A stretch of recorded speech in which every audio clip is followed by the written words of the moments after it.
বিসমিল্লাহির রহমানির রহিম। দয়াময় পরম দয়ালু আল্লাহর নামে। আলহামদুলিল্লাহি রাব্বিল আলামিন। সকল প্রশংসা জগৎ সমূহের প্রতিপালক আল্লাহরই।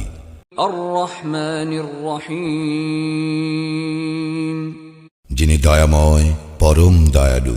মালিক ইয়াউমিদ্দিন। কর্মফল দিবসের মালিক। ইয়্যাকা না'বুদু ওয়া ইয়্যাকা নাস্তাঈন। আমরা শুধু তোমারই ইবাদত করি, শুধু তোমারই সাহায্য প্রার্থনা করি। ইহদিনাস সিরাতাল মুস্তাকিম। আমাদেরকে সরল পথ প্রদর্শন করো। সিরাতাল্লাযীনা আন'আমতা আলাইহিম তাহাদের পথ যাহাদেরকে তুমি অনুগ্রহ দান করিয়াছ। গায়রিল মাগদুবি আলাইহিম ওয়ালাদ-দাল্লিন। তাহাদের পথ নহে যাহারা ক্রোধ নিপতিত ও পথভ্রষ্ট।